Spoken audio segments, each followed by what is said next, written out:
Hello, hello, hello. It is me, Danyell Carmelita, your favorite tarot reader and astrologer. How is everyone? Welcome to this week's video. Today's video, we are going to dive into the mystical world of the cosmos.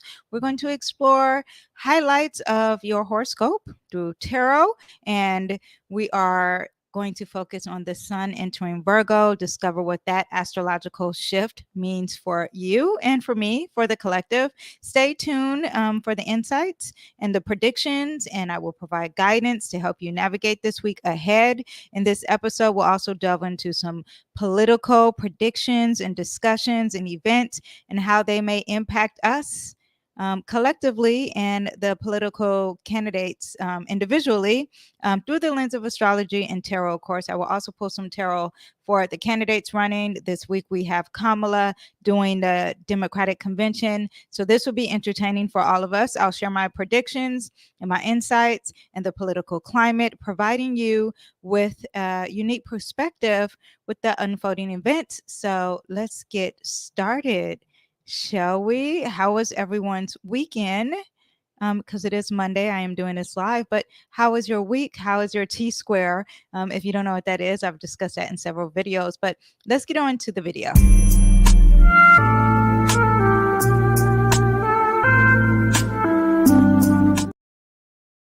Okay, so this week I actually have a new form of doing notes. So everyone, please have patience with me. And I've been trying to perfect my note taking. So there is that. But before that, I want everyone to do their due diligence as a YouTube watcher or as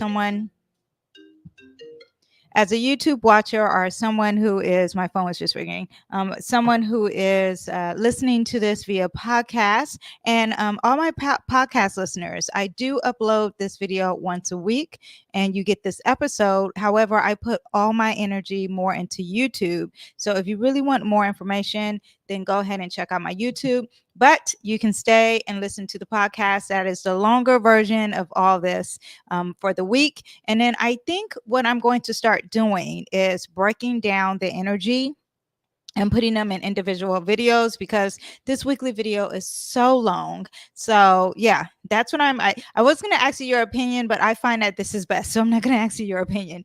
But do your due diligence, download the episode if you are listening to this via podcast. But if you are on YouTube, you can download this too. But also, pay me by sharing, liking, commenting.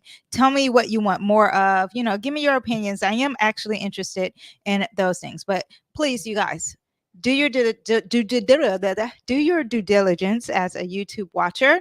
And then also, I wanted to say, if you want some free stuff, I have some free stuff. The link is down below. I'm actually working on another free tool for you guys for as astrology. If you want to learn astrology, if you want to know more about yourself with astrology, I'm going to create some free tools for you guys. But right now I have, if you want to learn tarot, I have a free tool for you. If you want a free reading, I have that down. So look at the link down below. And you can also do that via podcast too. And then also, if you please join my newsletter. Please, it helps me stay in touch with you guys in case YouTube decides to delete all this. Okay. So now let's talk about some last week current events. Okay. And I'm going to quickly discuss these things. I'm trying to see if I can share. Actually, let me see. Okay. Yeah. Okay. So we'll talk about Jordan Childs. Okay. And what we have here, is this actually the article here? August 10th is when this happened, but Jordan Childs is someone who is an Olympian, and she is a gymnast. And I'm distracted by all these pop-ups that are here, but she's a gymnast, and she broke her silence after her Olympic bronze medal was taken away from her, and this decision feels unjust. But if you didn't know, her medal was taken away. I think she got bronze and they took it away. I think they gave it to her, took it away, took it back. I think there was a lot of back and forth. Okay. So on August 10th, Childs was officially stripped of her bronze medal and in the floor exercise after a judge of the court arbitration for sports ruled in her in favor of two Romanian gymnasts. And one name is Anna and the other one is Sabrina, who initially finished in fourth and fifth place. final before ciao. So yeah, that's what we have with that, and very interesting far as the things that are said. A lot of people think this is racist. A lot of people think it's not racist. A lot of people are like, well, she didn't lift her foot. The person who originally got the award, so they should. You know, Americans are probably biased at the same time. So you have all these things. But what I will want to say is, as far as the sky, Mercury and Virgo, was first of all, Mercury is in the sign Virgo and it's retrograding, and it's also conjunct Venus. Venus is what you naturally attract. I would think that the back and forth of saying one thing, saying another thing, what are the rules, what are not the rules, that would be Mercury and Virgo. Retrograding, that retrograde makes you repeat things and redo things and remember things and mess up with the rules. So you have that. When you have that and a lot of going back and forth, regulations and awards is dealing with Jupiter. So this person, Jordan Childs, who got the award last week and it got taken away, that is an award, and you're dealing with regulations. That's Jupiter. Jupiter wants to make everything fair. They want everyone to live under the same umbrella. Now, the medal, far as like winning a medal and competing, is Mars, and Jupiter and Mars were conjunct while this was happening in the sign Gemini. So the words are moving fast, the news is moving fast, and Mars is her drive to get it and get the medal in their conjunct. So, and it was also T square in Venus. Venus is what you naturally attract. Venus is also representing a bronze, if you did not know that. So, yeah, and then also it was squaring Saturn. This is what affected Jordan Childs. We all had to experience this T square, regardless if you are famous or not famous, and it all affected us in different ways. This is how it affected her. And so the next one I have is, so that is what I have for the astrology for that particular story. And I'm trying to move fast because sometimes yeah, so let's talk about the next story. Sometimes I move too much, say too many things. Let me see, is it okay? So the next story we have is Ryan Reynolds, and okay, so this is actually Blake Lively, and it's her. She's married to Ryan Reynolds, and together they were the first top celebrities to first top, not since 1990, top the Billboard, not the Billboard, the box movies, like to get the best numbers and be a couple with a movie. And you had last time Demi Moore and Bruce Willis. I used to love Bruce Willis, by the way. Yeah, anyway, but this has brought some other dynamics and some other stories to the table, actually. And that's something I really want to address more than the actual Blake. But when you have Blake, you're talking about major celebrities. When you're talking about celebrities and couples, you're talking about major Leo season. I discussed that this was already going to be a thing. And so, yes, you have that. But there's controversy with this because apparently Blake Lively is not talking to the person who owns the rights of the movie. I think he's the director of the movie or the producer. She's the producer, whatever. They're not getting along with the head guy, and they haven't done press for him. And Mercury retrograding will have conflicts with celebrities or people who are on stage, and they're both in this big movie, right? But it's major Leo energy. But a lot of people are disliking Blake and are saying that she's at fault. Now, Blake is a Virgo. She said this in an interview, and Mercury is retrograding in the sign Virgo. So at first they're like, their suspicions were up, and now everyone's blaming Blake. I'm not saying that she's at fault. I haven't actually looked at her chart, but Mercury retrograding in the sign Virgo, and she is a Sun Virgo. I'm pretty sure it has something to really do with that. The Sun in Leo does represent the celebrities at the same time and the couples, and at Mercury, this is going to be some rumors. This is going to be some repeated themes. The story will get clearer when Mercury starts to retrograde. So maybe some people will really understand what is the truth of that. Maybe, when you're dealing with celebrities, they like to keep things a secret. Okay. So that is what we have for that. Now, let me actually share the last one. Actually, hold on. Let me share the last article, and then I will move on to politics and the weekly transits. Okay, so we have Disneyland. If you guys know the story about Disneyland, Disney wrongful death lawsuit over allergies highlights danger of fine print. Ooh, fine print. Here we go with that. Mercury in the sign Virgo again. Hold on one second. Had to have a sip of water.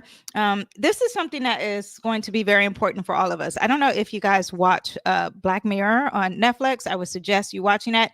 I'm sure it's in every country. I'm not sure, but it's definitely in America. But basically, what happened here is that this couple, they went to Walt Disney, and the person had an allergy to nuts. Okay, and the husband downloaded the app, and the wife, they went to a restaurant, but they did their research and saw that this restaurant was good for gluten-free, people who are allergic and all this stuff. You know, people who are allergic to things, I think they're very aware of where they can't eat and where they can eat. And so they did their research and found out they could eat at this restaurant. Even when she ordered the food, she's a doctor, by the way. Even when she ordered the food, she said, this annoys me.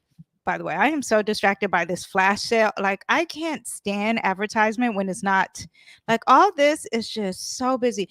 I'm here for the article, like all this other stuff. Anyway, that's me being annoyed. But anyway, so what was I back to say? Oh, okay. So they went to Disneyland, they went to the restaurant, they did their research. Even when she ordered the food, she said, "You guys, I have a nut allergy." And they were like, "Oh no, there's no nuts in this," whatever. Okay. So you get the gist of it. She ate the food. There obviously was nuts, and what she ordered had nothing to do with nuts. There were nuts obviously cooked with the food.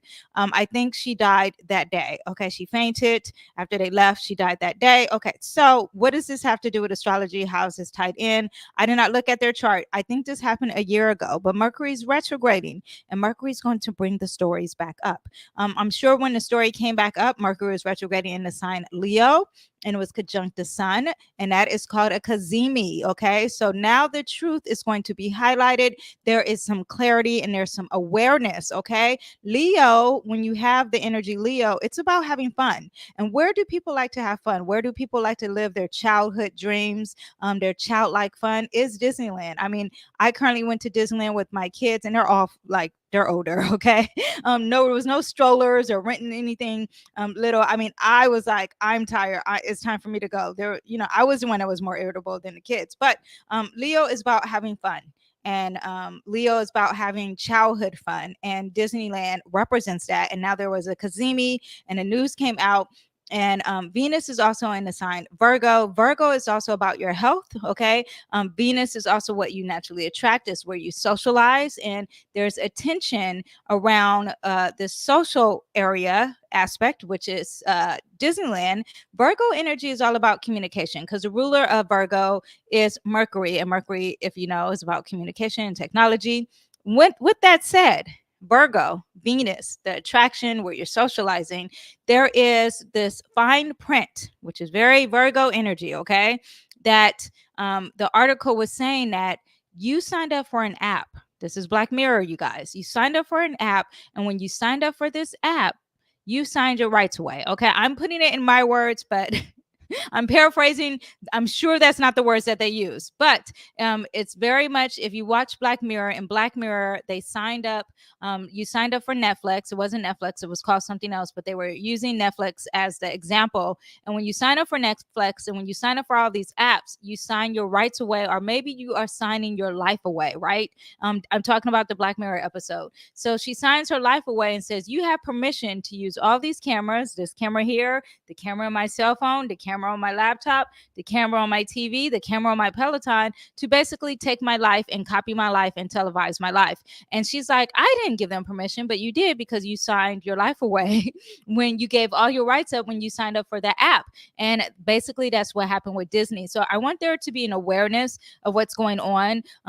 This probably was dealing with not just that Kanzemi, but also like the T-square energy, which is affecting everyone. But this person died, I think, a year ago, but the story is coming out. So there's awareness, and I want you to understand. And any type of regulations, any restrictions, you're dealing with Saturn. Saturn is also representing death too. But I think that Capricorn has something to do with this limitation somehow. I think when this article was written, I think there was a Capricorn moon, because there is just like restriction of like, we are not giving it to you. And it's like the seriousness. You're taking you're being serious, and this is supposed to be fun. It's supposed to be loving. It's supposed to be fantasy. And also Saturn is in the sign Pisces. So that's why I think Saturn is really heavily involved in this, because Pisces is an illusion. Pisces is a fantasy of fantasy rose-colored lens, and you think everything's all like Disney, and today your dreams do come true. I remember we went to Disneyland. They were handing out like you can skip the line. This was years ago, and they were saying dreams do come true, and that's very Saturn and Pisces, because Saturn is like, actually no, dreams don't come true. Here's the reality, bi. Okay, and that's what you have with that Disney situation going on. Let me know if you're into if any of you guys seen Black Mirror, okay? Because you don't have to know astrology to know about Black Mirror. So, okay, so now we're going to get into the weekly transits, okay? And then I'm going to talk about the politics. Should I do politics first? No, we'll do the weekly transits, so then you can understand what's going to happen with the politicians, and then we'll get into the horoscopes. Okay, hello there, my beautiful souls. I am Danyell Carmelita, your favorite tarot reader and astrologer. Are you ready to take your spiritual journey to the next level? Introducing Danyell's Astro Tarot Elite Club, your exclusive getaway to daily insights, cosmic guidance, and so much more for just $4.99 a month. As a member, you'll receive daily readings designed to align your day with the universe's energy. Start each day with clarity and confidence. Do you need a personal reading, or do you want to have your astrology chart read fully? With being a member, you also can enjoy exclusive discounts on all my offerings, just for our elite members only, all for just $4.99 a month. That's less than a cup of coffee. Join Danyell's Astro Tarot Elite Club today and elevate your spiritual path. Okay, now let's talk about this weekly transits. Let me bring up, I actually should have did this while while we were, okay, wait, hold on, pressing buttons, and I'm like, why am I pressing these buttons? Present.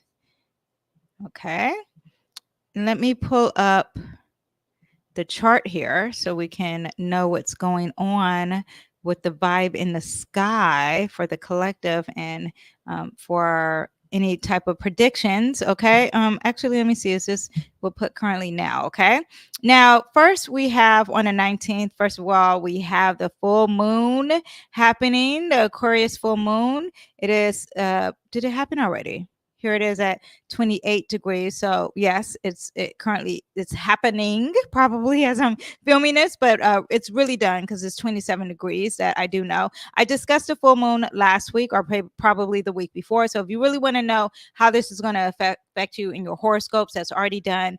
Check out a previous video. It is laid out for you. Okay, and do check out your sun, moon, and rising when it comes to that. Okay, now Jupiter. First of all, let me just say, with this full moon, because it is opposing, there's high intensity.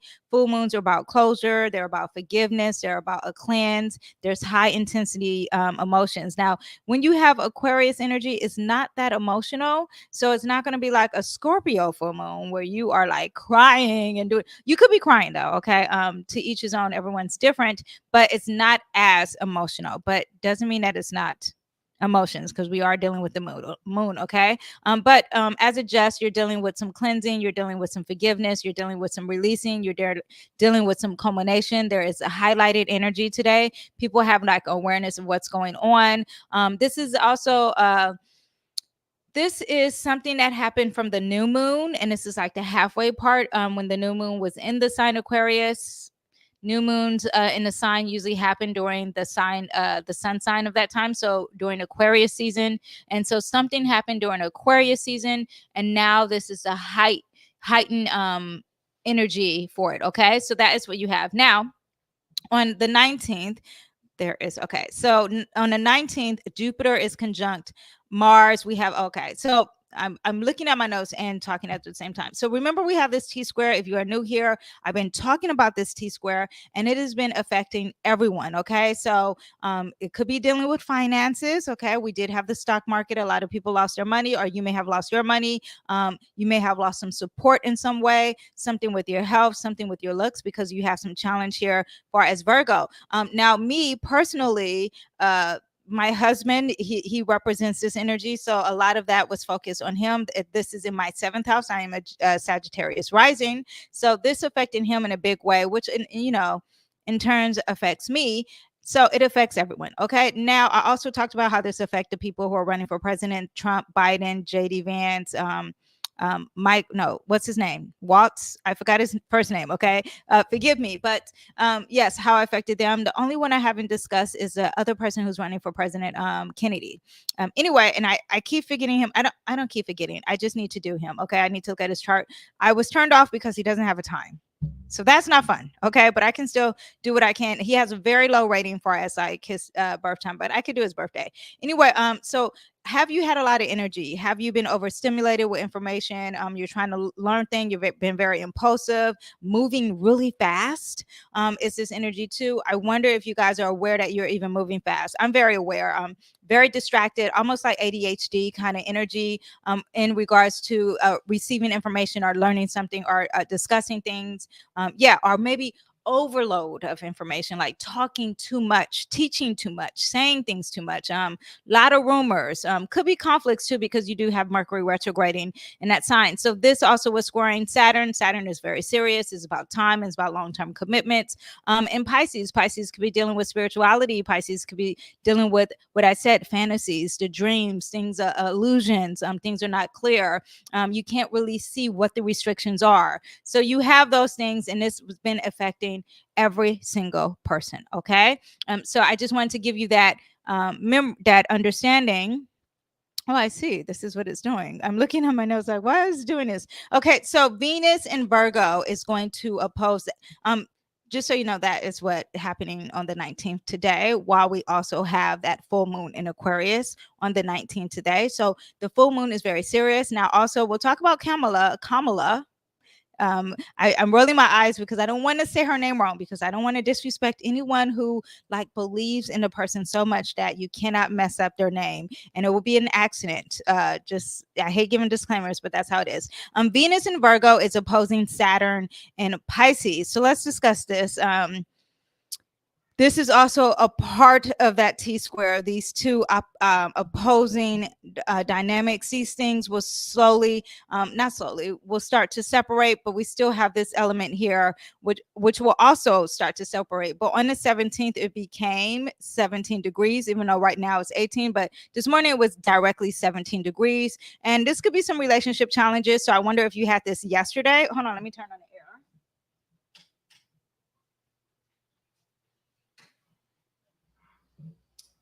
Okay, so I wonder if you had some relationship arguments, arguing about finances, arguing about um, your health, arguing about clarity, arguing about restrictions, financial restraints, health concerns, balancing practicality with compassion. Were you being, you were saying you were being realistic, but you weren't being compassionate. Okay, practicing self-compassion. Financial planning could be a thing. Open emotional communication also could be a thing. So that is what we had, and this probably was affecting yesterday. Now it's starting to separate, so things should be clearing today, but that is what we have. On the 21st, the moon will be entering the sign Aries. So it has Aquarius, full moon right now, then it moves into Pisces, which Pisces is all about. Wait, why don't I have that on my notes? How did I just skip stuff? Okay, I thought I did very good, being very diligent with my notes. But Pisces, when it's called your emotions, first of all, it's a great time for doing any type of intuitive things, or really paying attention to your dreams. Pisces is very sensitive, so you can be very empathetic in service to others, emotionally sensitive to others, like really feeling what other people think. The negative side to Pisces in Pisces, the moon in the sign Pisces, is that you could be falling for things, illusions, not having real clarity, and there's chaos, right? Now, when this moon enters Aries, for the collective, a lot of people feel more powerful. You have an energy. You're probably working out at home. You're very courageous. You're very independent. You can be very direct, very innovative, but you can also be very impulsive, right? And very impatient and aggressive. There's a lot of the I with Aries, where Pisces was more like, I want to take care of you, self-sacrificing energy. And now the moon has entered into the self-centered energy. Also, the emotions can be very short-tempered. So if you deal with people who have tempers, stay away during the moon in Aries. Okay.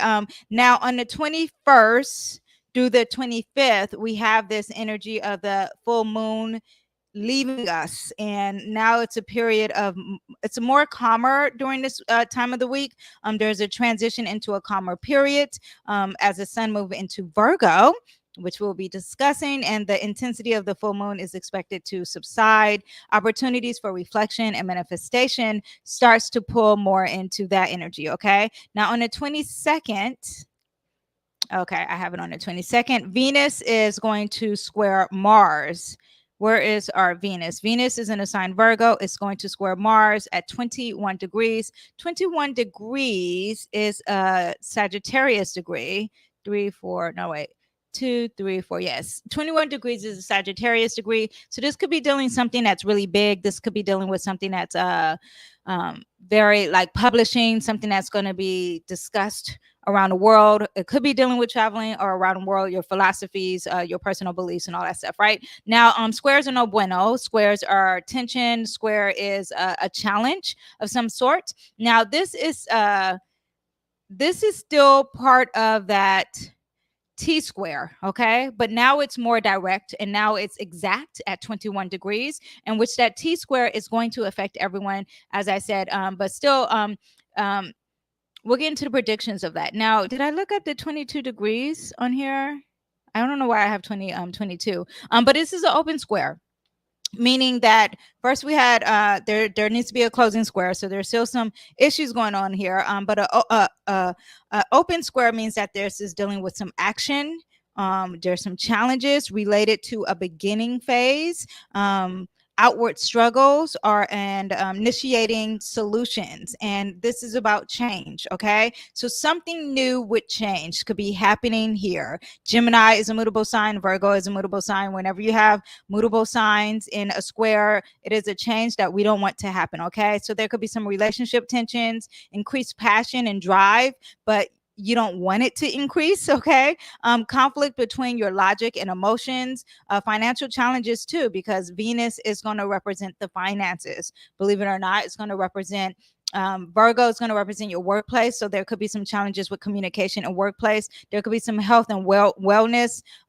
Venus is also dealing with creativity and aesthetics and beauty, so there could be some challenges in achieving that, and it's not working, or there's a change in achieving that for some reason. Okay, let me see what else we have. Okay, so that is what we have for that. I want you guys to be aware. I'm going to do the horoscopes for as astrology tomorrow, because I make this video way too long and I've decided to narrow it down. I will put this part of the podcast too, so check that out for tomorrow. And it's live, it's unedited. If you guys have questions about your horoscopes, I'm doing horoscopes today, but it's going to be through tarot. If you have questions through your horoscopes, you can ask me in the comment box today, and I will answer them tomorrow, or you can ask me during the live. Okay. Now let's talk about the sun entering Virgo, because let's see. Too many windows, Danyell. I'm thinking I'm opening the window. Okay, so the sun will enter Virgo, and you see it enters here on the 22nd. You see it's at 0 degrees, very strong, potent degree. So you're really going to be cleaning. You're really going to be critical. You're really going to be a perfectionist. You're really going to be moving slow. You're going to be very detailed. Okay. Increase focus on organization and efficiency. Are you clearing out those little drawers, or that secret closet? Are you organizing your kitchen? It doesn't have to be your kitchen, but that's just what I'm doing. But yeah, organization and being very detailed and cleaning up the declutter. I love Virgo season because I am someone who likes to throw things away anyway, but really fast, because that is my Gemini energy. But I love Virgo season because I need to organize. It is something that I like. Hence, I've really been into learning note taking. That is that conjunction between Mars and Jupiter, and consuming a lot of information and learning a lot on that. And that's also that Virgo energy too. So I feel like that's going to help tie it down and make it work for my productivity, which is also very Virgo. Now, there's also could be an emphasis on health. You guys could be on a complete opposite spectrum, and you could be really focusing on your health and nutrition and wellness. Analytical, critical thinking also works with this. Practical and grounded energy. Virgo is an earth sign. Even though it's mutable, it wants to be practical. So save the coins. Do not spend on frivolous things. Attention to details in relationships. Okay.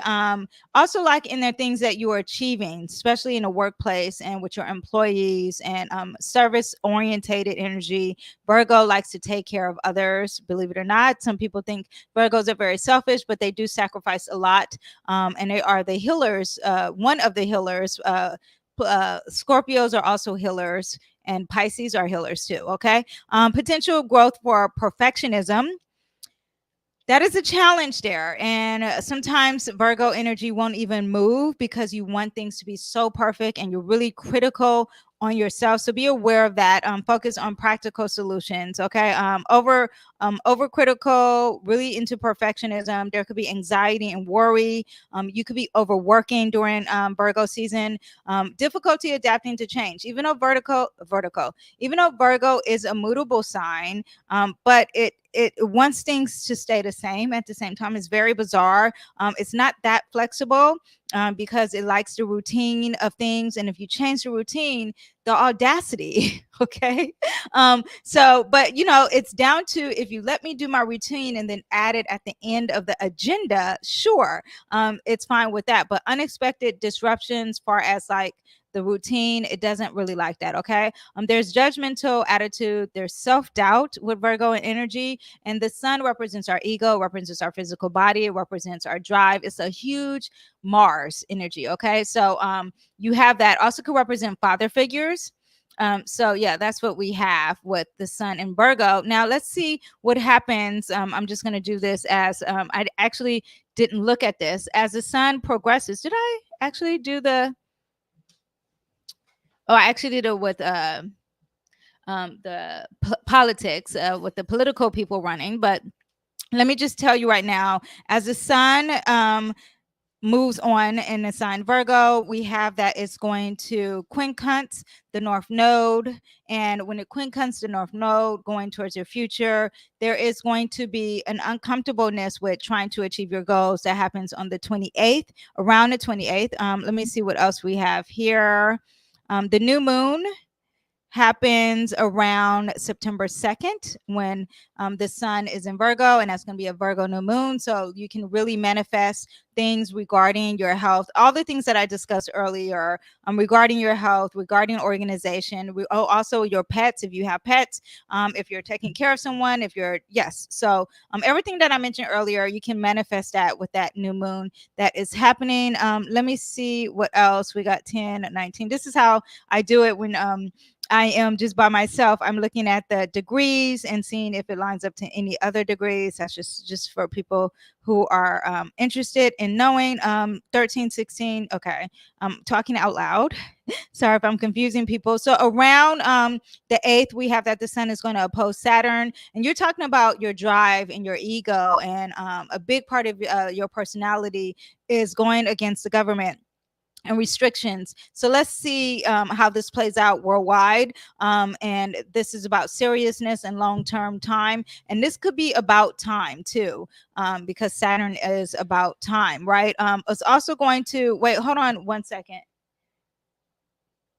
Okay, I thought my son was playing something loud. I was about to yell at him. Then you see too is going to square Jupiter. The sun squaring Jupiter.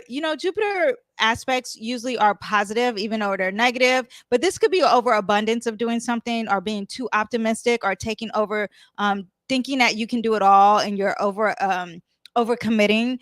That could be happening, especially when it comes to communication and words. Like maybe you made a promise that you can't really stick to, and it's regarding your health, or it's regarding a routine of some sort. Okay. Let me see what else we have here. Yes, I should have written this down. You guys, I went to a concert yesterday and I have a slight hangover. But we do have this opposition here to Neptune, and this is where things could be a little we could be lost in a sauce. Okay. So be aware of that. There could be some confusion here on September 20th. Did it conjunct? No, it didn't conjunct. Also on 9/11, Mercury in the sign Virgo will be direct, and it already goes direct, but it's going to be fully out of the post retrograde. Okay. So let me see right here: sextile, square, trine. Oh, we're going to have a trine. This is positive. Okay. So when we have this confusion in Neptune, then we're going to have this great energy of the sun trining Pluto. And when it trines Pluto, that means that there's some healing there. There could be some psychological breakthroughs happening. There's a transformation, especially in something that we were very restricted, or something dealing with our career, something dealing with our public image, something dealing with things that are long term. Okay. But yes, this is some healing, this is some transformation, this is something dealing with psychology, something that was a secret or very taboo, but it's very positive, because trying is, wait, hold on. Now I'm too cold. But trine is something you don't have to do any work. It's just going to land on your lap. Okay. And then 29 is a very potent degree. So when the 21st, when we move into Libra season during Virgo season, that on that 21st date, there is an urgency to get whatever you need to clear up during Virgo season. Okay. So that is what we have, nutshell. I do have here that the sun is going to quincunx Pluto in the sign Aquarius, and this is going to be, is this a day that I think once it hits, yes. Okay. So once it hits Virgo season, we're going to have some very uncomfortable energy with the energy that I said will be trining. Okay. So once we will have Virgo season. So happy solar return to all my Virgos. But once it's your season, now we having some power struggles. Okay. We're going to have some challenges. We're going to feel uncomfortable with people of power, or people who are going to try to have some power over us. Maybe there's some jealousy and it makes us uncomfortable. Maybe someone is trying to overpower us and that makes us uncomfortable. This is also dealing with health and wellness. So pay attention to your health. There could be some type of transformation with health for a lot of people, or the collective. Analytical thinking and critical thinking. This also can make us uncomfortable, especially when it comes to psychology and our emotions. Yeah. So what else do we have? Emotional intensity, focus on details could be making you uncomfortable or us uncomfortable. Yeah. So be aware that this is also dealing with our achievements, and there's something that's making us quite uncomfortable with this dark secret energy, or this mysterious energy, when it comes to our when it comes to achieving things and our goals. Okay. And that is what we have once the sun enters Virgo. A lot of people don't talk about quincunx, but I find that it really is very accurate, especially when it's an accurate degree. 0 degrees is also a very strong degree. So it's going to be obvious that we're dealing with Virgo, and it's going to be obvious that it's going to be dealing with Aquarius, and Aquarius is dealing with humanitarian. This could be something with a friendship. This could be something that's dealing with the future. It could be dealing with technology and social media, or communication, science, astrology as well too. Okay. So yeah, so that's what we have now on the 24th of this week. Then we have Chiron in Aries is going to sextile Mars, and this is positive. However, you do have to do the work. Okay. Mars is in a sign of Gemini, and Gemini is all about communication and a lot of movement, of moving fast and multitasking and thinking you can do everything at the same time. Okay. So you have this, and it could be represent duality and seeing both sides and being torn between both sides, because you see both sides, or a lot of messaging. And it's going to really work with the healing of the self, or a healing of the first, or the healing of being courageous. Okay. Chiron is the wounded healer. Also, Chiron is like your sense of purpose. So the purpose of self. Okay. So that is very positive. Healing through action, courage to address a pain, enhance motivation, innovative solutions, building confidence, improve communication, because we have that Gemini energy, balancing assertiveness with sensitivity. Chiron could be the sensitive part, and opportunities for growth. Very positive. However, you have to do the work. Okay. So God made it sunny. Are you going to go out there and actually take advantage of the sun on the 24th? Okay. So take advantage. You can't just sit there. Nothing's going to happen when you just sit there with any type of sextile. Next week, we have Venus entering Libra. We have Mercury that's going to station retrograde on the 28th. And we have some more stuff, but it's trines and it's positive, but we'll get into that next week. And yeah, now let's talk about the politics. Okay. First of all, we have the Democratic Party. First of all, hold on, let me have a sip of water.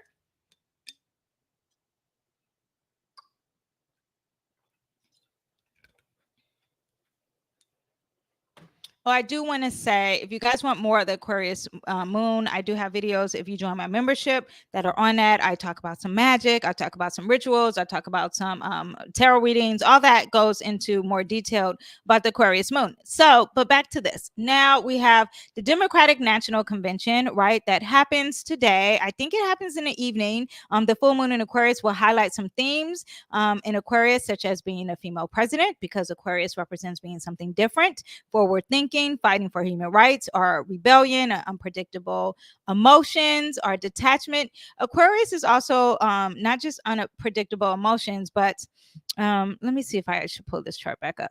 Okay, so Aquarius, where's my chart? Let me pull up. I was gonna pull up what's her name? Kamala, but well, okay. Let's first let me just talk about the overall, okay?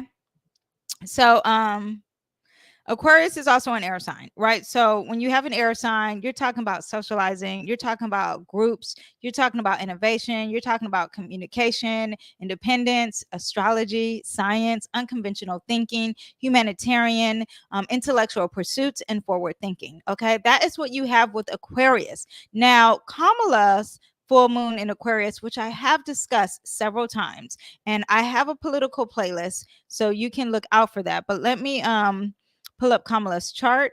You guys, last week Mercury is retrograding really bad because all my charts got deleted.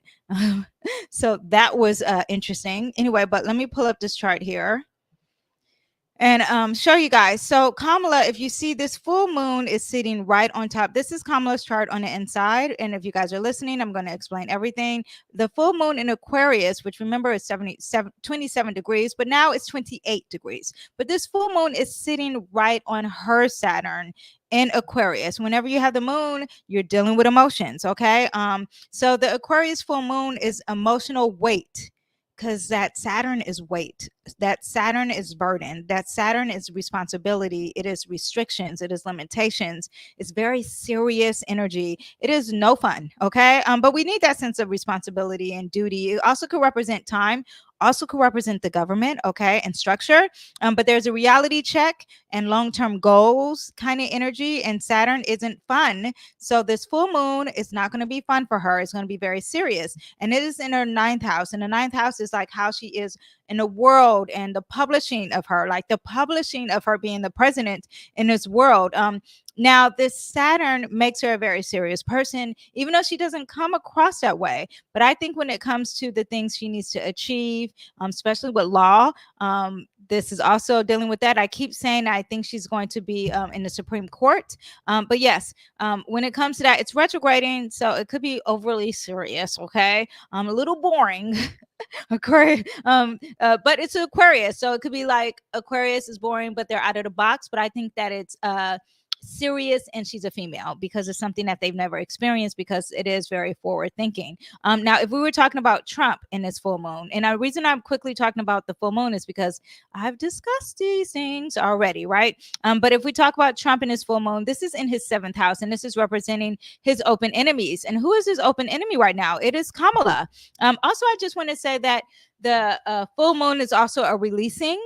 So there could be a releasing of some sort, a releasing from Trump, a releasing from Kamala. Kamala could be released at the Democratic Party. I'm just telling you what a full moon represents. Okay, there it also represents releasing. But for Trump, it's in the seventh house, and so it's more about Kamala for not just for him or his open enemies or his relationships. It could also represent Vance, who is his VP. Yeah, but if you look, it's where Kamala's was sitting on top of her Saturn. This one here is opposing his Mars, it's opposing his ascendant, but really that Mars, right? And when you have it opposing that Mars and Leo represents you being a strong leader. It represents being the president. So there's challenges with his public perception. Maybe confrontation may cause attention here.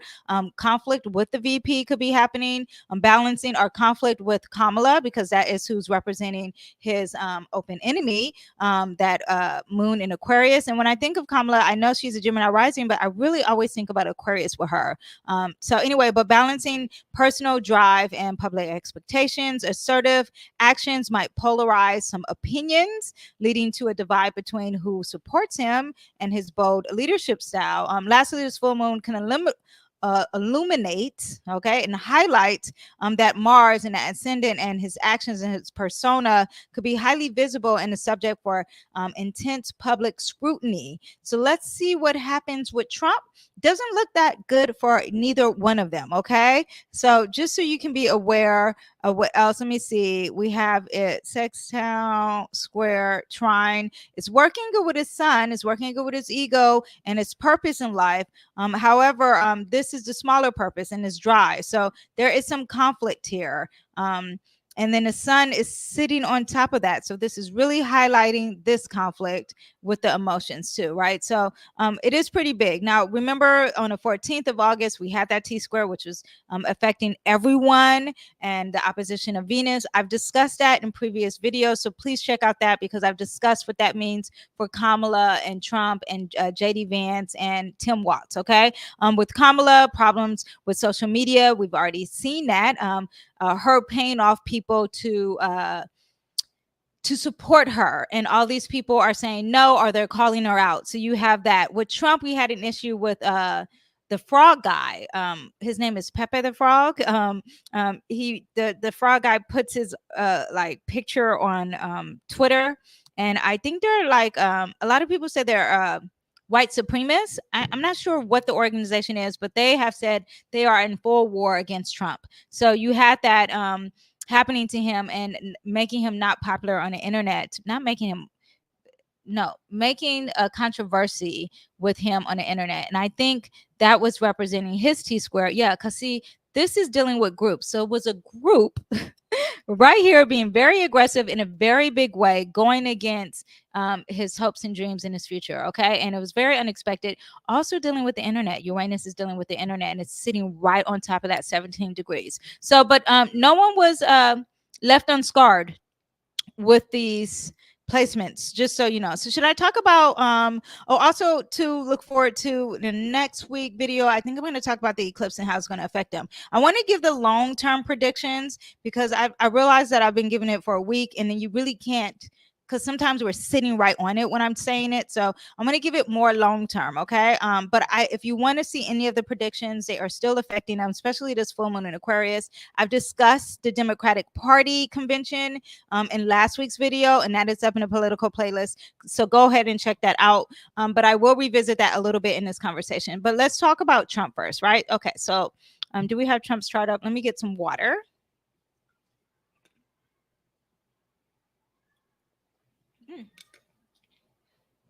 I'm missing my straw. Almost drowned. Okay, so let's talk about the sun entering in the sign Virgo for Trump. So we'll scooch this over here, right? So when the sun moves in a sign Virgo, it's going to move in the second house. So you're dealing with finances, you're dealing with resources, attention to detail, analytical thinking, and critical thinking when it comes to his resources, practical solutions and efficiency, strong work ethic, enhanced self-worth and confidence, strengthening his financial support and highlighting values and integrities. Now, he's going to be very, his support system may be very critical of him, which happens during anyone doing a campaign, but the sense of being perfect. You want our support, you're not quite perfect. That could be happening. There could be some communication challenges with him because Virgo does represent that Mercury energy. Reluctance to delegate could be happening. Financial anxiety or insecurity, overly conservative messaging could be happening with this. Conflicts between his personal values and expectations of his supporters and his parties. Let's see what happens here. Physical ego can't pursue the goals. Tension between identity and purpose. Challenges to his ego and his self-expression.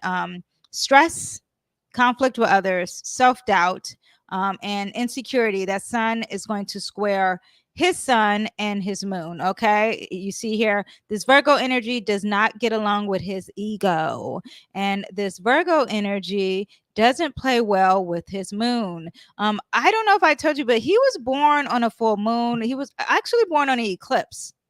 That makes it even juicier. Did I put this in here? I have it somewhere in my notes somewhere, but I just find that very interesting. The Sagittarius eclipse too. So if there's a Sagittarius eclipse, it's going to really, really affect him. Anyway, so now let's talk about the sun is going to square his sun and moon. It will also square his Uranus. Because Uranus is sitting so close, and it's going to square his North Node in Gemini. So when you have this during Virgo season, there is tension between order and innovation. Maybe there's a disruption or a breakthrough. Maybe because I find that Uranus energy could represent germs and sickness. So let's see, because I think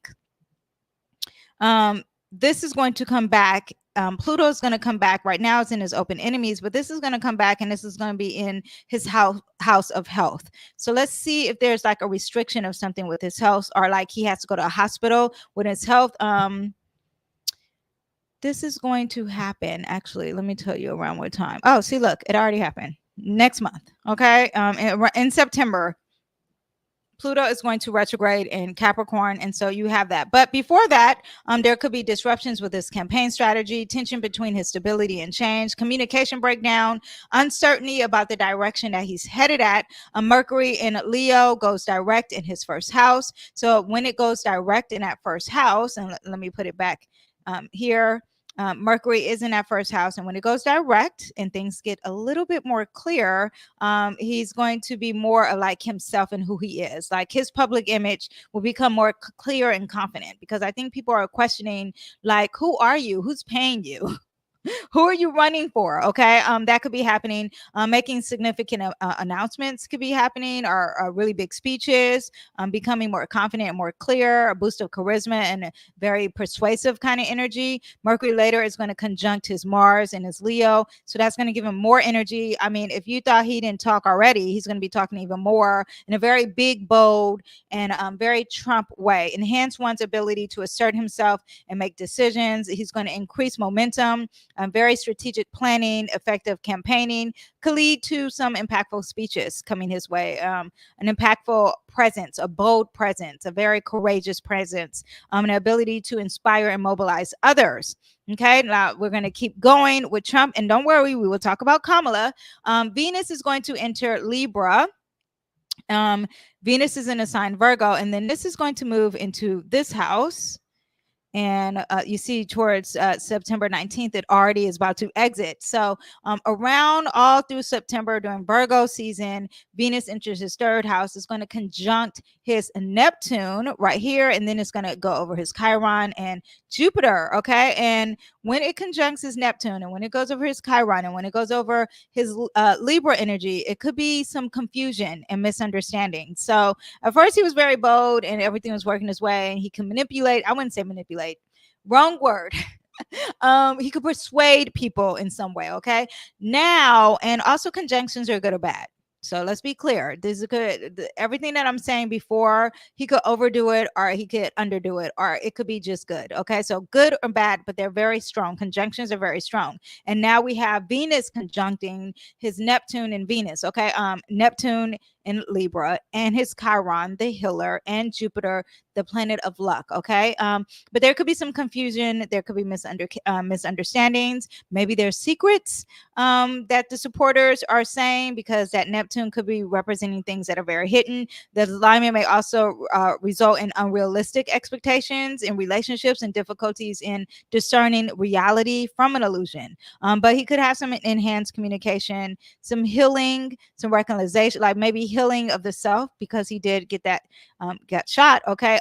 Strong diplomatic skills, focus on justice and fairness, but be aware of the illusions or the secrets or the lies. Something with secrets and lies could be happening, or death, because Neptune does represent ending. So is there going to be an ending from the support, from people supporting him? Okay. Not a death physically, like he's going to die, but his supporters will stop supporting him, or maybe a big group that could potentially happen, or they could be under a false illusion. Okay. That could be happening. Now, Mars will be entering his 12th house. This worries me more than ever with Trump. Let me see. Yeah. When Mars enters the sign Cancer. Okay. Because if you guys saw the video that I did of who shot Trump, okay, I was really thinking of the song "Who Shot Me." Who did that? Biggie Smalls or Donald Trump? If I could have that album cover on there with Trump, then it would have been perfect. But anyway, because I remember analyzing his seventh house, which represents his open enemies, but this was someone who shot him in a secret. And these two things correlated heavily when discussing in that video. So please go ahead and check out that video, because I feel like there's unfinished business here. But now we have Mars entering the sign Cancer. Cancer represents home. Cancer can also represent America. When was America born? July 4th. Okay. It's a Cancer. Okay. So the 12th house is associated with the subconscious. It's associated with hidden enemies, isolation, deep inner work, making this transit time that could be more behind the scenes. We may not even see the activity that's going on, dealing with matters that are not immediately visible or public to us. So hidden actions, inner struggles, potential for self-sabotage too. Okay. So that is what you have with just that placement. Let's talk about the aspects that, because it's going to be on top of Mercury, it's going to come and hit Saturn, it's going to sit there and affect Venus. Will it be squaring anything? Yeah, it's going to be squaring these planets as well. So there's a lot of things that may not be the best. Any of these, there are different times though. This Neptune of illusions could be happening when Mars happens. So the secrets and yeah, so that could be happening around the 19th of September. And what did I say? What it could be happening, or did I think it in my head? So the illusions and the secrets are, maybe there's fog and not clarity. There's disillusionments that could be happening in regards to his secret enemies, or regarding some secrets of some sort, or regarding some endings that could be happening. Okay. Yeah, but as it gets closer here in between, when it hits in between these, let me actually change this too. When it hits around October 3rd, because Mars it moves slower, okay? But when it hits around October 3rd, and when do we vote? November 11th. So be aware of that. But it's still going to square communications, and I would think this represents ballots too. So be aware of that. And this is his drive, and this is dealing with America, okay? Yeah, so that is what we have in the Chiron of the healer, who's supposed to be healing him through relationships, through communication, or harmony through communication. That could be happening. And his good luck, it's not, there's no abundance here. There is a challenge with abundance. Okay. Yeah. Oh, and then too, when Mars first hits his house, it will work with his midheaven, with his career. Yeah. Okay. So, but let me see what other notes I have here. Mars conjunct the 12th house in the sign Cancer. He could be facing some limitations, frustrations. He could be feeling blocked, as Saturn's energy, it imposes restrictions and delays our actions. Okay. This could be happening in secret though. We may not see this. He could be building some resilience. He could be just sitting there and so, but he's running a campaign. So I don't see that happening. But there is also, could be some dealing with some authority. Okay. Mars conjunct Venus is going to be hidden relationships, maybe forming some hidden alliances. That could be happening. Or also it could be self-sabotage. And he's very emotional, very stubborn. The crab moves in a very mysterious way. Not a mysterious way. It moves in circles. It's not very direct. Mars doesn't like to be in Cancer, because Cancer, Cancer walks, it walks in like a circle, right, or sideways. It doesn't handle things straightforward. So you have that, and maybe his secret enemies are not being very direct. So there could be some hidden aggression. Okay. A lot of self-sabotaging, very emotional energy too. And that is when you have it conjunct his Venus, and Venus is supposed to be what his support is.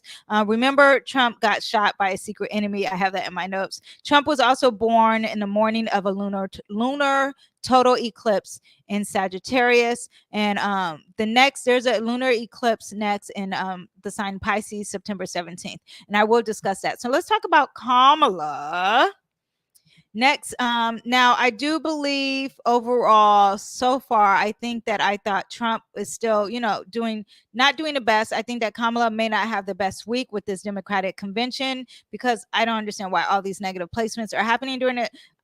Why would, okay, whatever. They need to consult an astrologist. But let's see, the full moon, it might really work for Kamala. Last time it was a full moon, they announced that she is president. Okay. That she's going to be running and Biden supports her or whatever. Okay. So that's when Biden decided to step down. So let's talk about Kamala. And what we have with Kamala is that when the sun enters the sun is going to enter her fourth house. Let me go back and let me have some water too.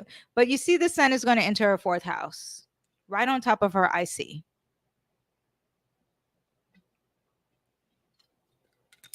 How do these commentators and people who talk for a long time, how can they not drink? I don't know. Why am I always dehydrated? But the sun is going to enter that fourth house. It's going to be on top of the IC. The IC is like how you are at home. Also be dealing with home, far as dealings. It could be dealing with her roots. Be dealing with America. Okay, that's just me saying a nice way of America. So there's a lot of highlighted things happening. Of course, it would make sense because now she is running for president. But at the same time, it's right over here and it's opposing her Saturn of restrictions and long delays. So will there be a delay? Let's see. This is at the end of Democratic convention. So that is what you have. Now, this is also dealing with work. A Virgo also represents clearing out and diminishing things too. Just so you know of this fourth house of home, and I'm just gonna say America because it also be dealing with mother, things dealing with her mother. But when it moves on from this house, from this house, from the IC, and finishes opposing the restriction and delays and long-term goals, and it's not working. When it starts to creep over to Uranus, then there's some unpredictable shifts. There's unexpected changes related to the candidate or the campaign or personal life. Could be good or bad. Makes me think what will be happening to the voting could be happening there. But yeah, might involve a surprising development in her public life or a shift in her foundation strategy. Yeah, so that is what you have there. Disruptive too. Okay, or maybe a new approach or a different perspective on something. Also could be dealing with some revolutionary ideas or approaches, fight for the people kind of energy. Yeah, that could be happening in regards to her career and work and how she does her analytical things and critiques. Yeah, so what do we have? Strong things of freedom, social media, science, forward thinking, and progressive ideas. And then the sun is going, and mind you, all these things are touching anyway. So all these all these planets are affecting each other anyway. But then when the sun hovers over the Pluto, strong ideas and themes of power, obsessed with power, being jealous of power, powerful transformations could be happening. The candidate may undergo a significant personal transformation, which could affect the campaign and the public image. That's still in September. Intense focus on foundations, intense focus on America, being really obsessed about America. Pluto's energy could lead to an intense focus on the foundations aspects of the campaign, such as the core values, family connections, the candidate's roots. Oh yeah, makes me also think like, will people be focusing on you're not African American, or you're not Indian enough. You're not, I'm just telling you, I'm not saying I agree with any of these things. I'm just trying to let you understand because this does represent heritage and roots. All these things are going to be discussed. And then, but also there'll probably be support with this too. Now, the sun conjunct Venus, which is the support, which is positive, is that there will be some appeal. So people might be more focused on the strong relationship with the voter. She's going to be more diplomatic. There's kindness. There's commitment to service. Yeah, that one is very positive, right? Leading up to it may not be so, but she could be focusing on domestic and family orientated issues, intensity, public perception, resistance to change, and rigidity. Okay. Don't know if I said that right. The conjunction of these planets in Virgo, particularly with the influence of Uranus and Pluto, could lead to conflict between the need to change and the need for resistance. Virgo naturally tendency is routine and order, and it might clash with Uranus' drive for innovation and Pluto's demand for transformation. So let's see how those play out. That's going to be very strong. So September, check out how Kamala is going to play out because it's very strong energy for her in September. All of it's going to be very interesting. Now, the sun will sextile her Neptune. That's positive, but is she going to work for it? That's like intuitive decision making. Very compassionate kind of leader. People may feel more sympathetic for her. It's great for problem solving, strong work ethic, and dedication to work too. Okay. Yeah, now the sun is going to T-square also her ascendant and her descendant and her ascendant, right? So when it T-squares that, there's tension between her identity and relationship. Let's see, when it hits 24, so around here she has this T-square between the two, and this is like her personality, what people see her as, and her relationships. Okay, her open enemies. So conflict between practicality and idealism, identity and public image could be an issue here. Pressure to balance multiple roles. I mean, I feel like she already has this kind of issue already. I feel like she is trying to play nice, but people are like, you need to be serious. So it's so interesting that behind the scenes, which would make sense with the retrograde, she's a very serious person, but when she's giving speeches, she comes off very Libra energy, and the Scorpio is not. It doesn't seem very deep, which is interesting. The sun is putting a more force into her speeches and stuff. Anyway, but she could be overwhelmed and stressed during this time with these squares, inconsistency with her public message, relationship strain, a strain with the enemy here, the open enemy, or perfection and criticism. Yeah. Now, her open enemy is in a sign Sagittarius. Doesn't give me very much Trump vibe, even though Trump is very big. So that could be a thing. But I just wonder if this open enemy who's running for president will change. Let's see. Anyway, the sun in Virgo trines her Jupiter in Taurus in her 12th house. So this works very great for her. Expansion with inner growth and wisdom, strategic planning and behind the scenes will be bigger with success, enhanced compassion and service orientated energy. And it's very lucky, it's very positive. Okay. Now she will have this while the sun's in Virgo, is going to quincunx her Saturn as it gets over here, scoots over, and that's when things get very uncomfortable. Okay, and things will be, there was conflict between practical and ideals. Practical ideals. Did I say that right? The Sun of Virgo represents practicality and detailed work, and works on and a focus on efficiency and service. On the other hand, Saturn in Aquarius in that ninth house is associated with long-term visions, intellectual pursuits, and a commitment for progressive ideas. Now, the quincunx is going to make things very uncomfortable, right? And there's a conflict between the two energies where the candidate, Miss Kamala, practical approach may clash with her broader vision and her philosophical beliefs. So let's see how that plays out for her. Difficulty in integrating long-term goals and immediate action, struggle with authority and responsibility, challenges in communication and public messaging. Because Aquarius does represent communication, there's frustration and tension, overemphasis and details at the expense of a bigger picture. Challenges with adapting to change. Okay, that is what we have. The quincunx to me have been very predictable. They have been on point. Yeah, they've been doing a business. Okay, so yeah. Now Venus, when Venus enters, where's her Venus? Here. Oh, yes. So when Venus enters, first of all, did I talk about her Venus return? Because now I'm talking about Venus entering Leo. I know I had notes on her Venus return. Hold on. Hold up. Wait a minute. Did I discuss this? I didn't discuss this already. Let me see if I'm reducing my notes here. Did I not talk about her Venus return?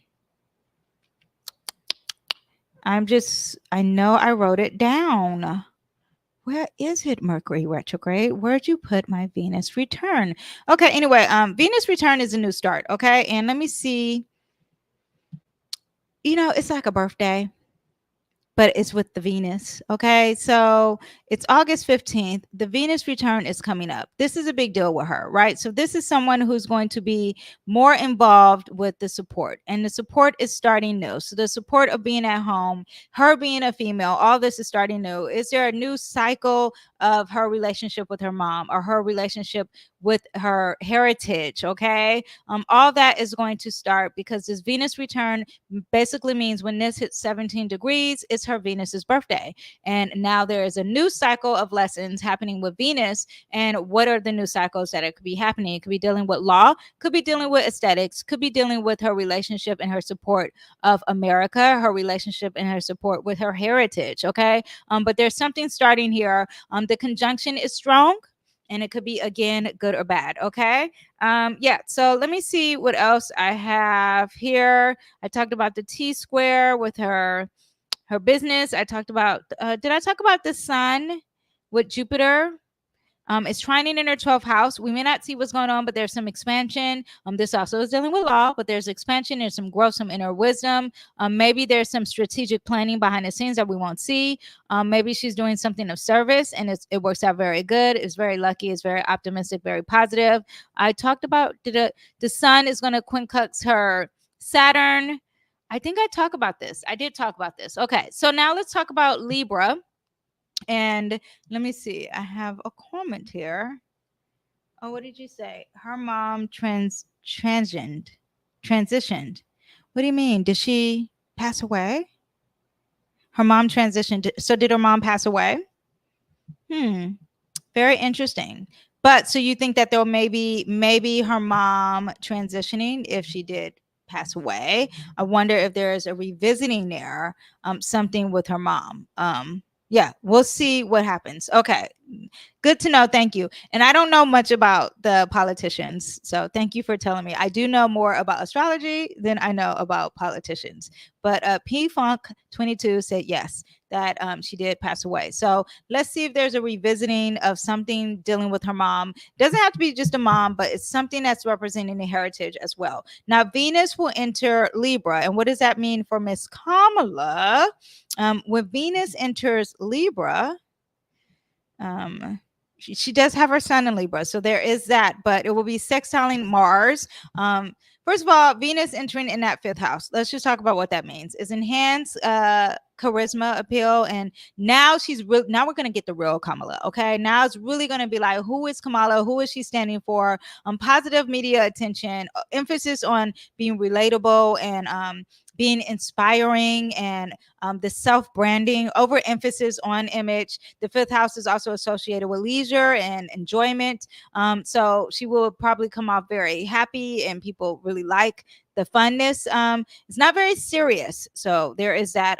Also romantic and personal distractions could be happening when this Mars enters when Venus enters Libra. But it will be sextile her Mars. That's great drive far as in the sign Leo, and Mars and Leo is becoming the president. Okay, so that's great for her. So that works with making the campaign even stronger. And then it's going to trine her ascendant in the sign Gemini and sextile her descendant in the sign Sagittarius. So enhanced public image, very charismatic energy, attraction.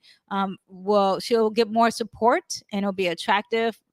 Venus naturally attracts to you. So sometimes I say it back like I'm speaking in Spanish, but positive media attention, effective communication, and being very diplomatic. The trine is very positive. So that's going to be great for her. Now, when this Venus enters Libra, and that, why do I have the 4th house? When a Venus enters Libra, it will quincunx her Venus. Why do I have? Oh, well, it will quincunx Jupiter, and that's in her 12th house. And let's see, not all negative aspects in Jupiter are negative. Sometimes they could be positive, but there could be conflict with her public life and her private life. Now, we are not going to probably see what happens here, but there could be some hidden issues, and maybe it will come to surface. We'll see. Venus will conjunct the sun. The Venus will hover over that sun there. Here it hovers on top of that sun, and remember, conjunctions are good or bad. Okay, so but they are very strong. So again, very strong, very charismatic energy. Remember, it's also touching that Scorpio energy, which is in Mercury, because Mercury and her sun are touching. That's good. What's it say? That is a good thing that you are better at astrology. Thank you. Oh, it's a good thing that I'm better at astrology. Well, the more I'm doing these political predictions, I am learning more, but there's a lot I don't know. Like watching football, I'm like, why do they keep throwing up the flags? Let them play, and the more you watch, the more I realize I don't know anything. Anyway, but um, back to what I'm saying.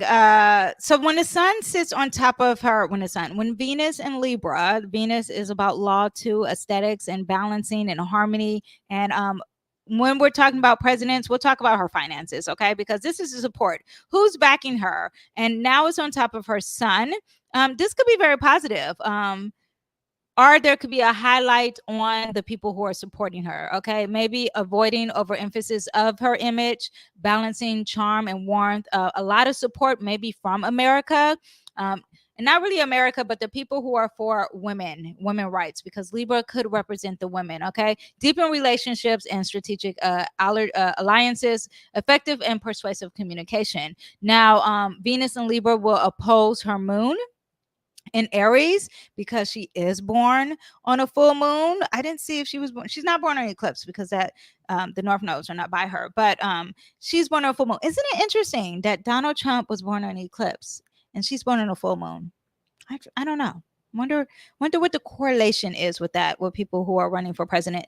Anyway, but that full moon, first of all, that moon in Aries, spicy energy, but there's tension between her personal desire and a group of dynamics. Challenges are she's got to balance her assertiveness with being very diplomatic, conflict between her individual goals and a collective expectations, emotional reactivity versus strategic calmness. I find that from looking at Kamala and her chart, she has a lot of she's torn from looking one way and being serious.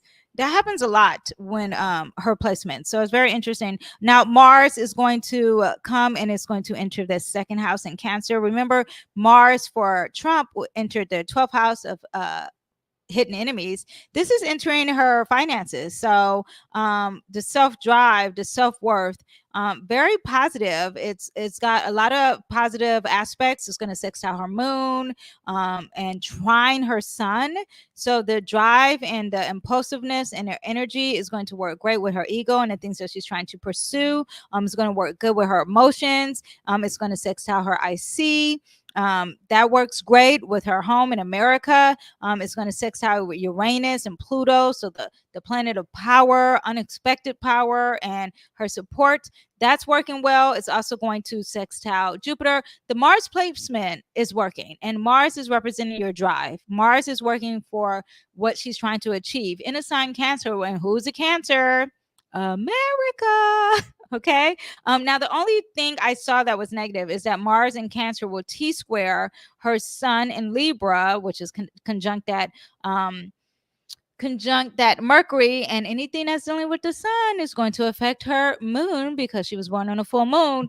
So when you have this, there could be a challenge. Now it could be there is going to be a challenge with her emotions in her group, maybe the political party, her being friendly or something with the internet, and her alliances and her partnership, or her being a female.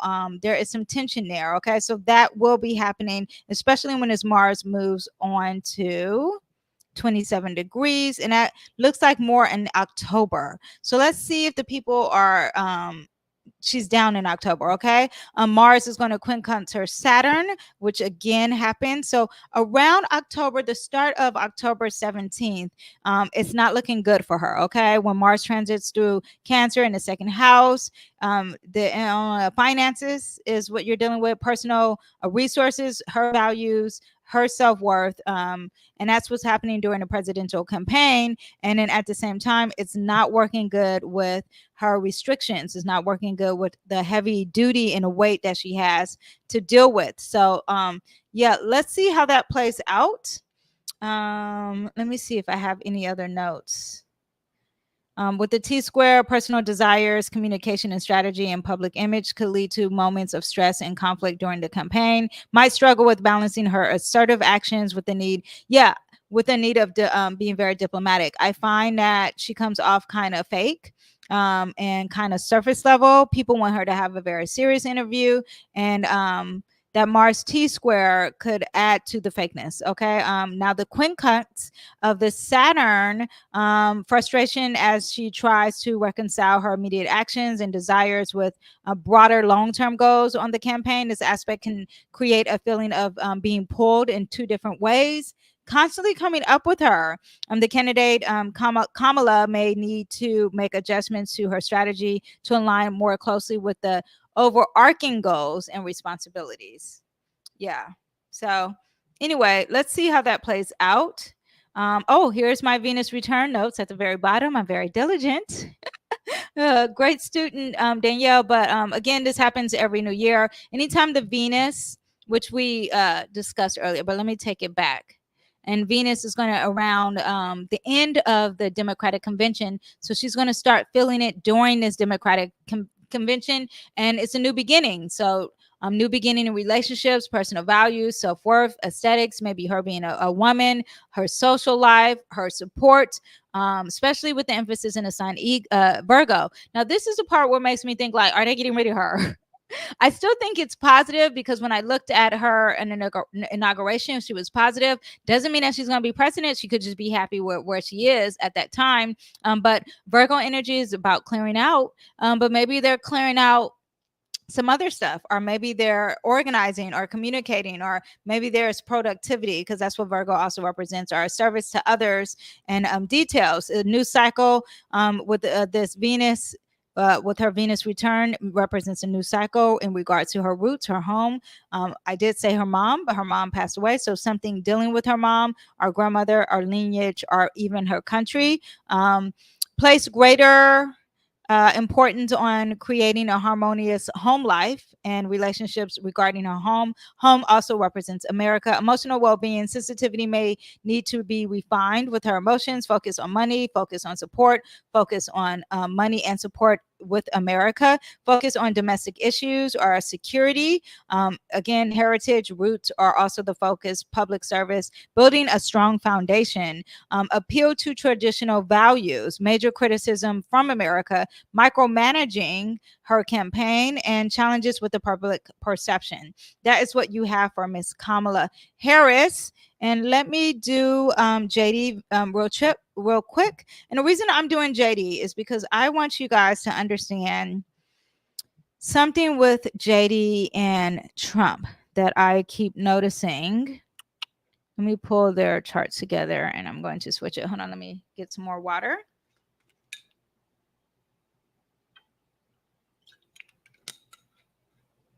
So let me tell you what I have far as, yes, very interesting. All of it's very interesting. And whenever I read astrology and then the things happen to come true, I am always taken back. But let me talk about JD and Trump real quick, and then I'll get into the horoscopes. So this is Trump's chart on the inside here, and this is JD Vance chart. And I want you guys to see this star that is conjunct Mr. JD Vance. And the star is a Gienah star. I've talked about this before. I may be butchering the name of this star. Remember, there was a fixed star over here with Trump, and he got shot. So the fixed star is very important. And whenever a planet is touching a fixed star, it takes over that identity of the fixed star. Okay. Now, this is happening for JD. If we just had JD's chart and we remove Trump's, remove chart. Okay, if we just do JD's, this is happening in his 12th house.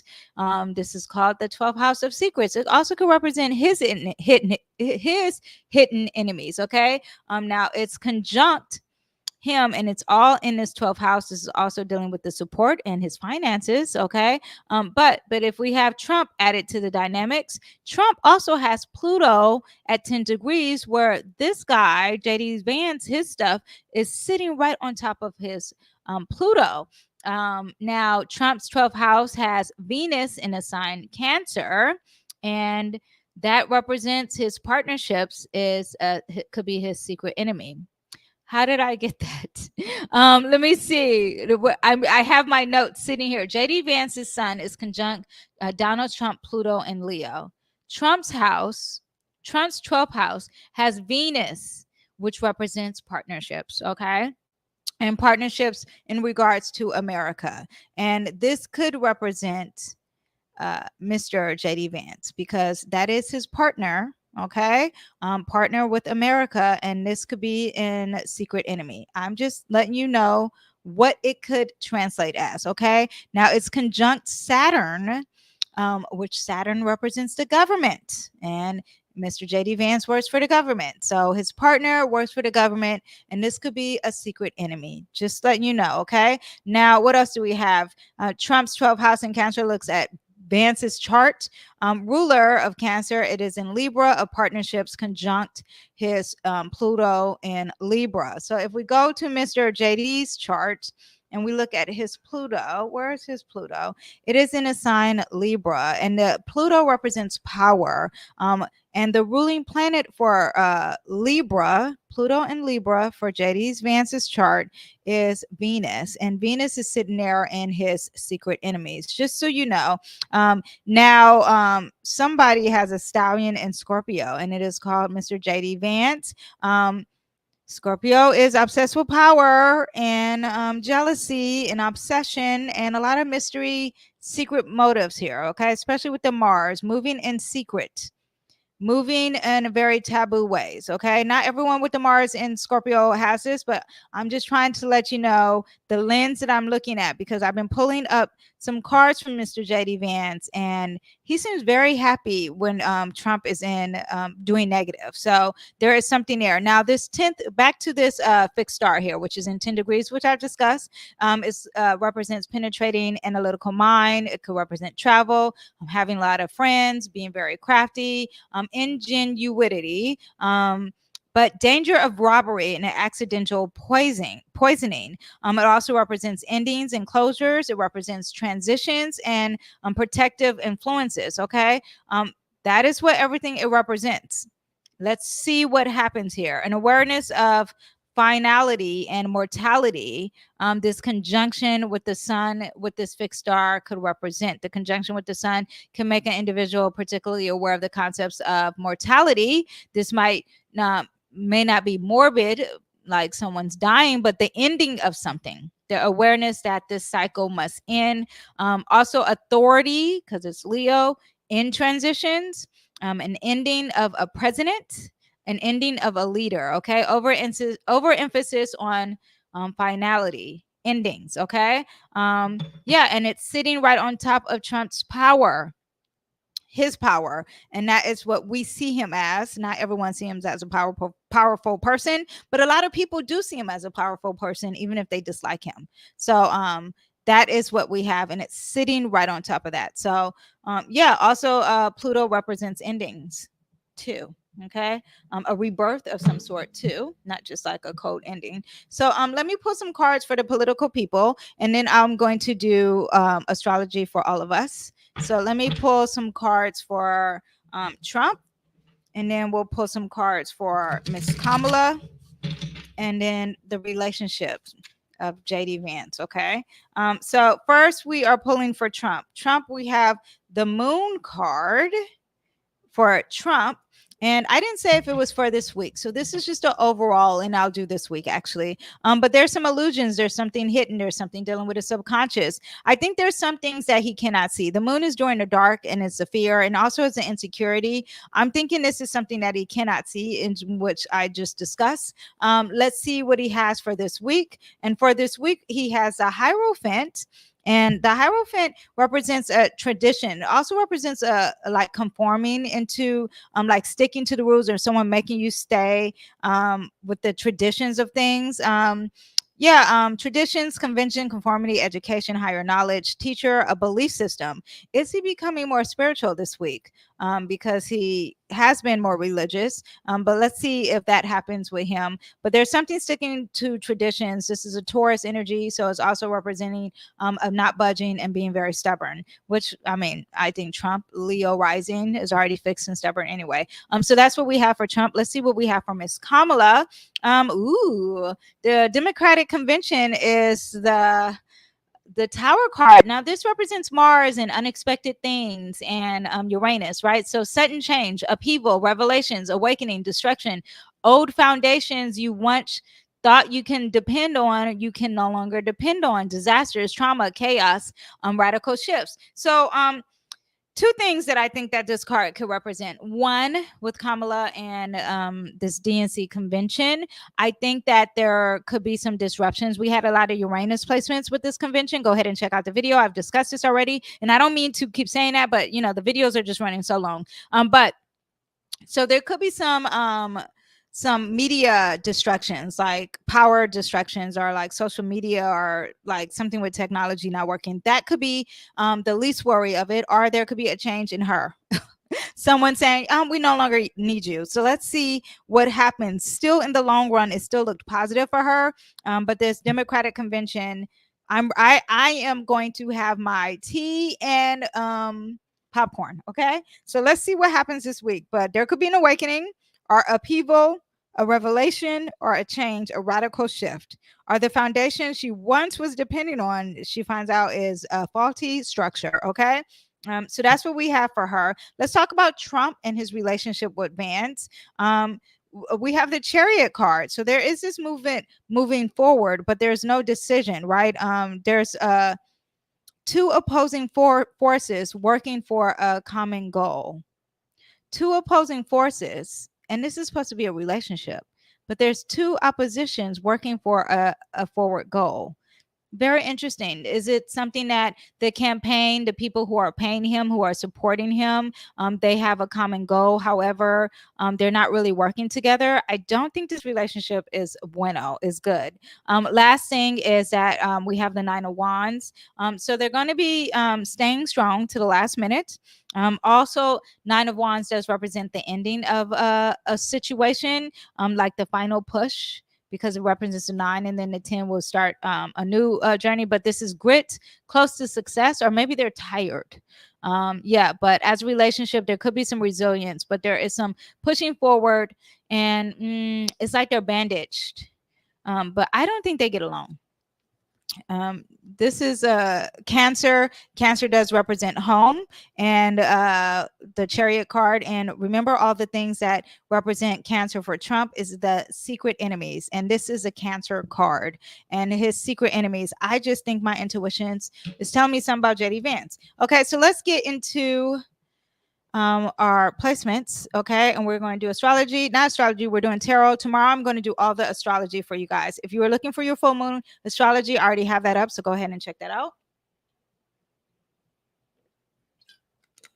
And when you look at your placements, you guys, make sure you look at your sun, moon, and rising. That will give you a full reading. Why would you cheat yourself? Do not just look at your sun. Now, if you only know your sun, that's fine. Let me tell you that the sun is going to help you figure out what you're achieving in your life physically. And we're going to do it for this week, or just with these placements that are happening. Also, if you check your moon, it's going to deal with what you're dealing with behind closed doors, with the fears and your emotions. That is predictions of that. And if you're dealing with your rising sign, it's going to be more accurate in what you are really achieving, tied it all in. Okay, so that is what we have. Let me mix up the cards and then we'll get started. I'm going to pull a card for each zodiac sign. Okay, so first, Aries. There's a big burden that you guys have to carry. The weight is heavy. Okay, this is the end of the journey. It is the 10 of Wands. So too many burdens, extra responsibilities. Makes me think of the song Bag Lady. Bag Lady. You got a lot of weight on your shoulders. Okay, you're stressed. You could be exhausted. There's an obligation that you have to carry. There's a heavy load on your shoulders, and there's a lot of struggles, but you have to know that this is the end of the journey. That is what I have for you guys, Aries. See you next time. Bye. Taurus, we have the Knight of Pentacles. You're about your coins, okay? You're probably moving very slow, Taurus.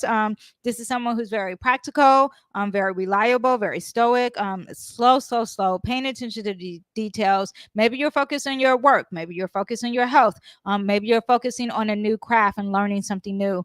But you're being very grounded. You're being very efficient, being very conservative. This is a great time for you to be very pragmatic too, but really a time for moving slow, okay?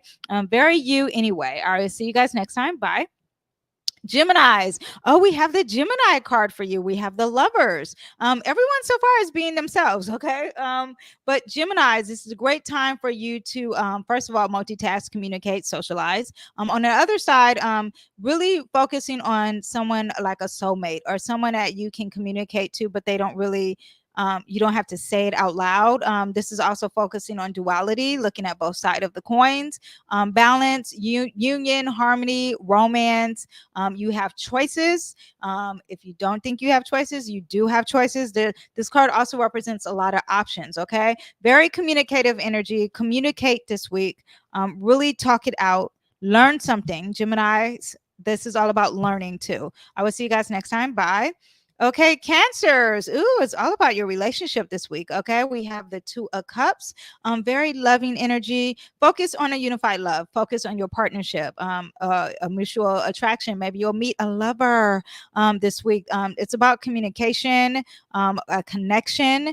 If you already in a relationship, maybe you're focusing more on a relationship, and maybe there is a close bond with a friend, or there's some type of unity, and that is the focus for you guys, Cancers. Okay, Leos, we have the King of Cups. You guys are very romantic. Okay, King of Cups is about not just love and romance and relationships, but it's also about the intuition and being very emotionally intelligent and being the leader of emotions. You're very devoted. You're tapping into your dreams. You're focused on your psychic abilities and your intuition. You're emotionally mature. You're balanced. You're very intuitive, compassionate, supportive, and you're an empath. You're paying attention to people's feelings rather than their words.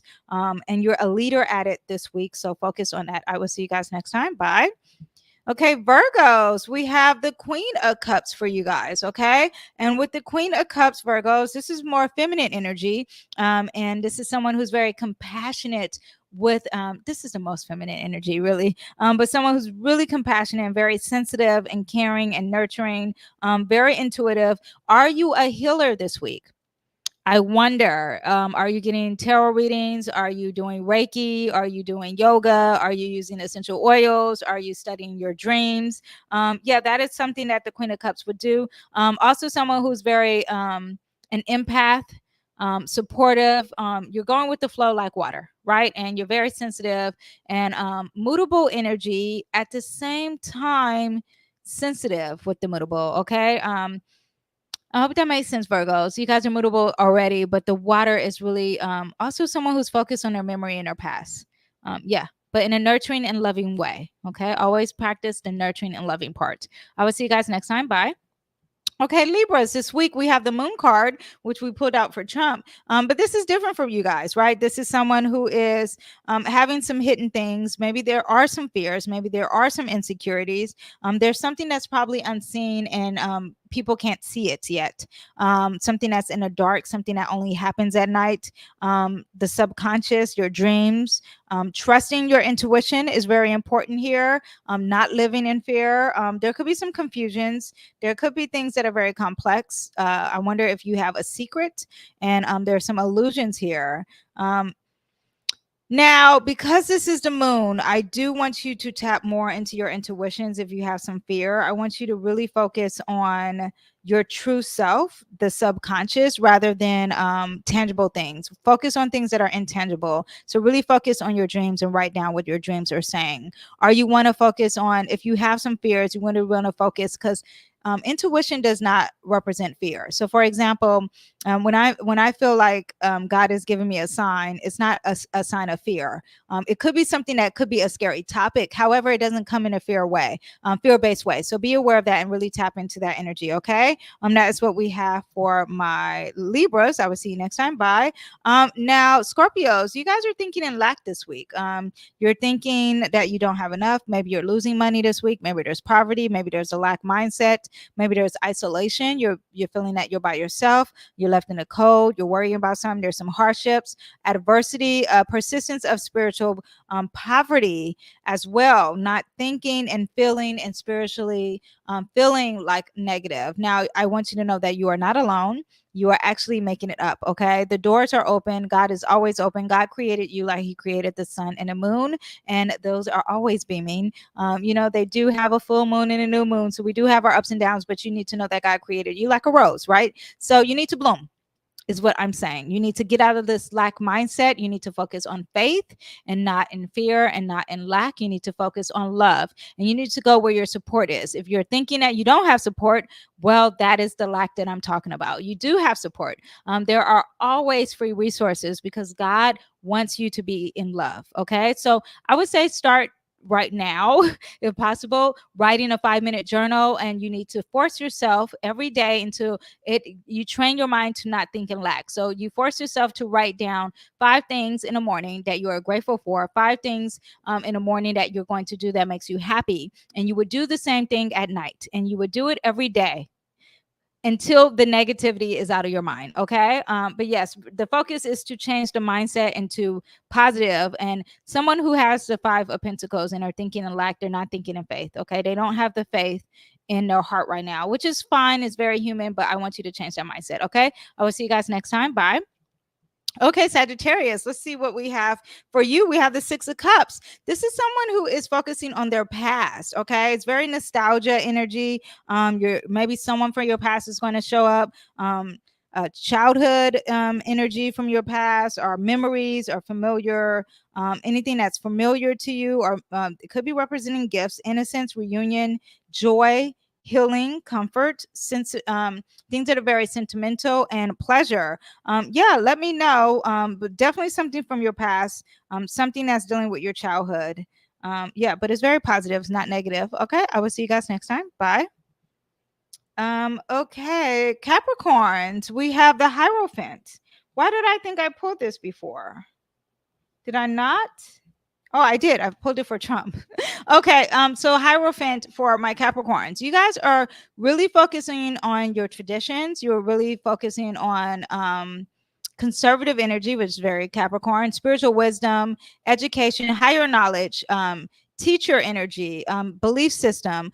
This is also the card for a Taurus, and Taurus also represents on all the senses. So really basking into comfort and luxuries, food, music, all the senses, food, what is it, touch, smell, so perfumes, self-care kind of energy. Are you really focused on religion and your traditional beliefs? Okay. Yeah, enjoy that. I will see you guys next time. Bye. Okay, Aquarius, this week we have the Tower card for you. So expect the unexpected.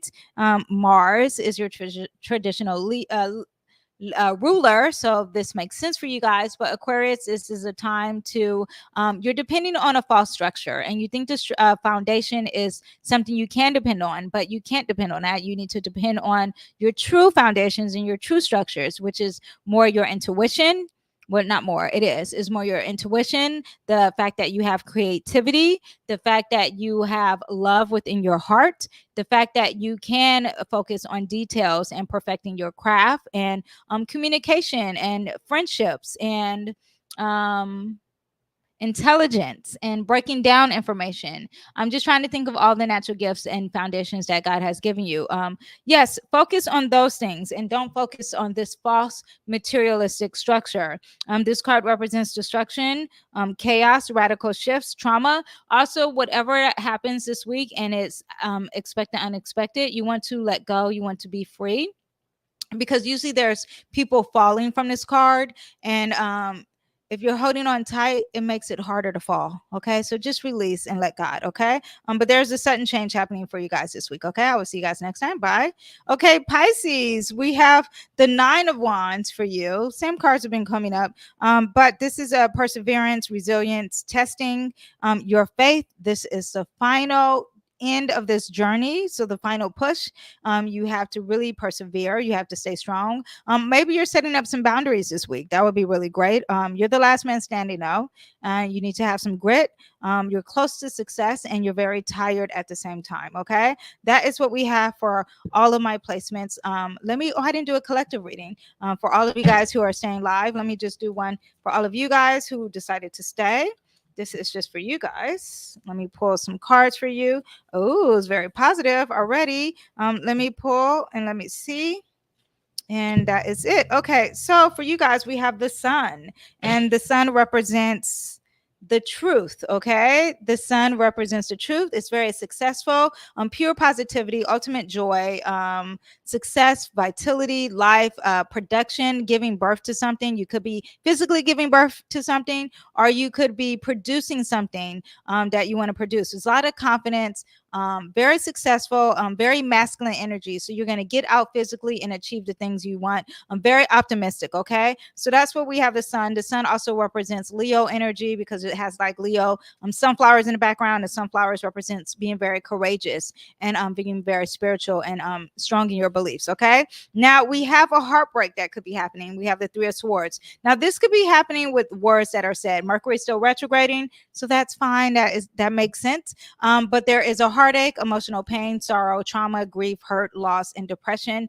Maybe your heart is broken. If you see the water is there's high tides in this car far as water. So the emotions could be very high. But remember, you have that productivity and the sun was very successful. So this heartbreak can actually bring you success. So do not think in negativity. And then it's sandwiched in the Six of Pentacles. So this is someone who's either giving money or you're receiving money. So this is very positive. So you could be giving and receiving, helping, or you could be very generous, or there's charity, or maybe there's an equilibrium. Someone's giving you money and you're receiving it. But this is someone who's very, they have gratitude and support, community energy, and mutual help. Okay.